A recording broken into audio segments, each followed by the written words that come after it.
Alors, Bezrat Hashem, le Chok l'Israël du mardi, Parashat Vayeshev, la Gemara de Evamot, 21a.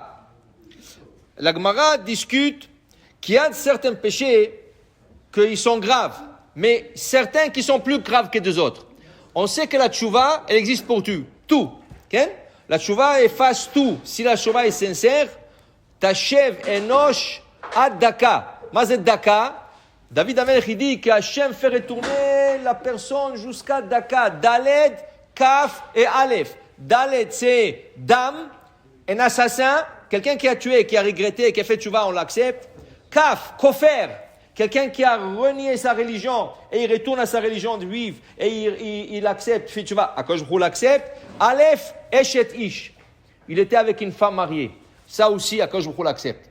Mais la question, il y a des péchés qu'on sait qui sont très graves, mais la Gemara discute aujourd'hui de deux péchés.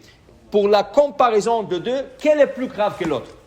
Le premier, dit la Gemara, c'est Arayot.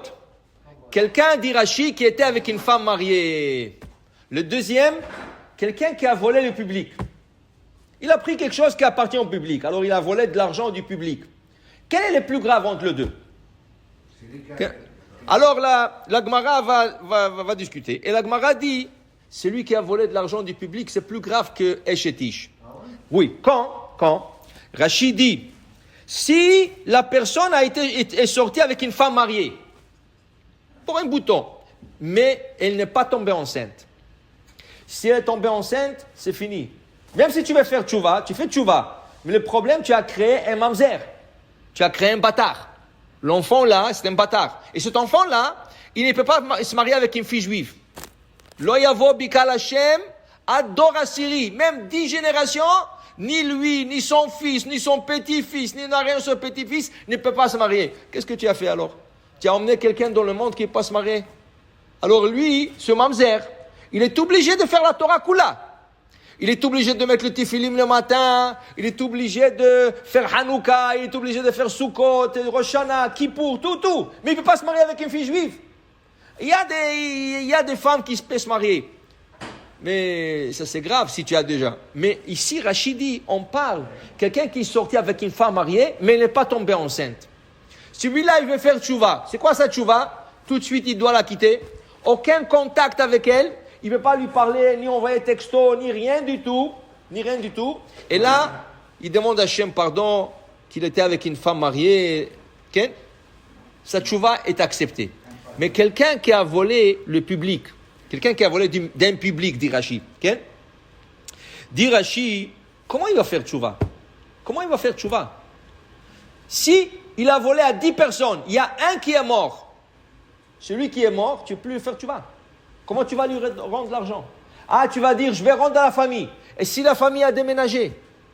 Alors, celui qui vole au public, c'est plus grave d'un arayot. Pourquoi? Parce que des fois, même s'il veut faire tchouva, ce n'est pas accessible.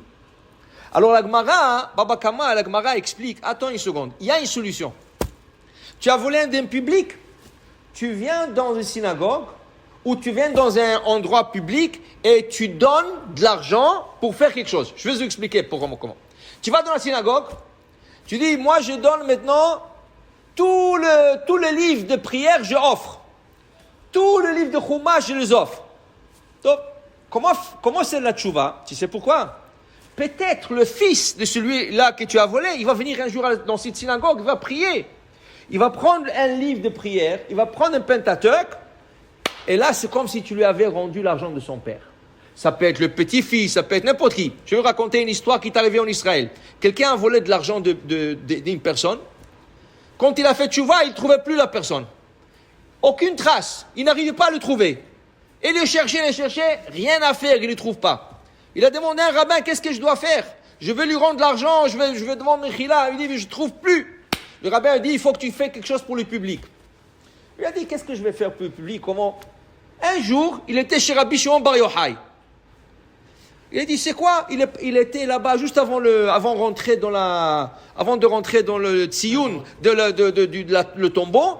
Il a vu que dehors, il y a des gens âgés et tout ça. Il dit, c'est dommage qu'il n'y a pas un banc ici, que les gens peuvent se reposer, les gens âgés, des fois ils attendent quelqu'un, un bon ici, que c'est bon, une personne peut s'asseoir, attendre. Il a décidé, il est parti à la ville de Tzfat, de Méron, là-bas, il a dit, combien ça coûte un bon pour mettre ici?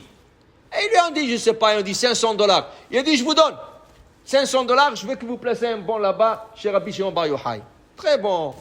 2 ans plus tard, il est allé visiter Rabbi Shimon Bar Yochai toujours. Il voit là-bas, de loin, une personne allongée sur le banc. Ah, il dit, le pauvre, il est fatigué, je t'abbarre chez mon Baruch Hashem, que j'ai mis le banc, regarde, il y a des gens qui se reposent ici, c'est très bon. Alors il s'approche, il n'y croit pas à ses yeux. Le gars qui s'est levé, c'est le gars à qui il a volé de l'argent. Il dit, bon, je regarde, c'est comme s'il lui avait rendu son argent. Okay? Alors, il faut qu'il lui rende son argent, mais ça, tu vois, des fois, tu donnes des livres, des prières, tu fais quelque chose pour le public. Il est possible que la personne, ou son fils, ou son petit-fils, mais Rachid dit, lave tshuva ma'aliyatahu. C'est bon. Mais c'est pas comme rendre l'argent à lui. Tu lui as pris $10,000, tu fais un bon pour $500. Tu comprends? C'est pas la meilleure de tshuva. Mais c'est pour ça que c'est plus difficile que Eshetish. Eshetish, tu laisses. La femme, tu laisses. Tu veux plus avoir affaire avec elle. Tu comprends? Alors, pour dire que des fois, on pense, ça c'est plus grave que l'autre. Comment on mesure qu'est-ce qui est plus grave que l'autre? On la mesure que comment on va faire tchouva. Si c'est possible de faire tchouva facile, c'est moins grave. Si la tchouva est plus difficile, ça c'est plus grave. Okay? Alors, en d'autres mots, il vaut mieux de ne pas faire un péché comme ça. Tu n'as pas à faire ni tchouva, ni à ça, ni à ça. Baruch Adonai l'olam. Amen ve amen.